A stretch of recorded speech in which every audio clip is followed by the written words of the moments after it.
Hi, happy Memorial Day.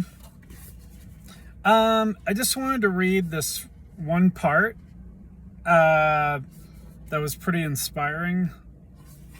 Going further into grief. So, this is about the illusion of possession, having in mind. So, grief has to do with loss, and loss implies prior ownership in a special relationship. The idea of mine or my denotes a unique contextualization and meaning that is a product of the ego's dualistic style. Which, again, it's the whole ego. The ego part of our personality is fixated on dualism, on this and that and me, and like everything's dualistic.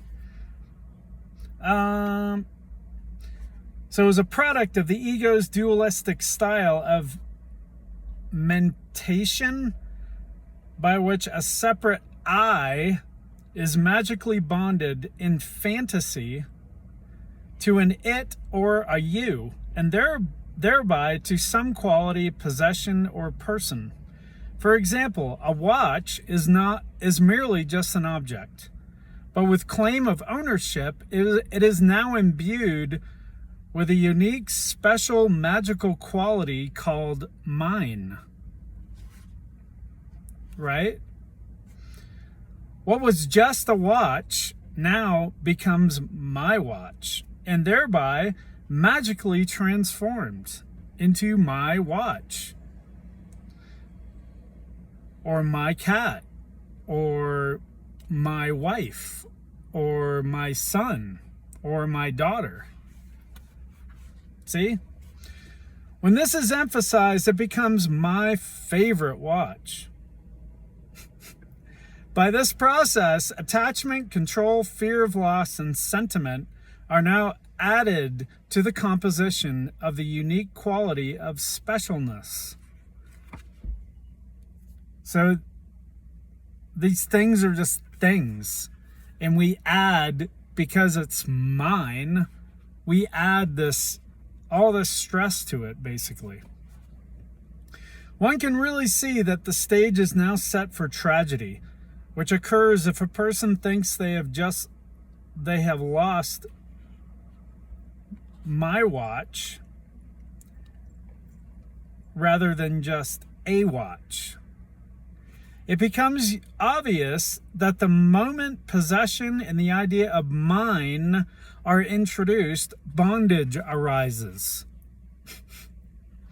The emotional charge can be loosened by realizing that everything actually belongs only to God, and that humans only exercise stewardship. In the world, or just the fact that everything is just energy. Objects, people, even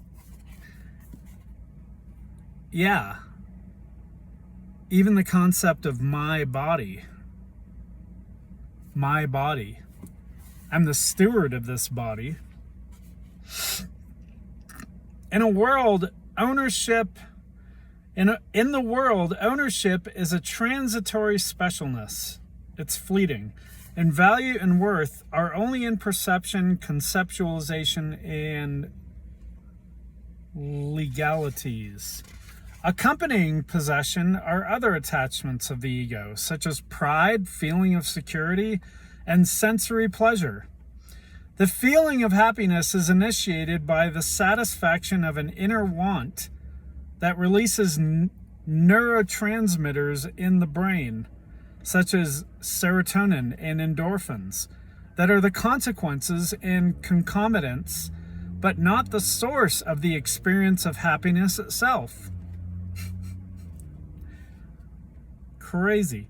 All sociological, psychological studies of happiness, of true happiness, confirm that religious or spiritually oriented people are generally happier all the time, no matter what the circumstances. So, yeah, this stuff's getting deep.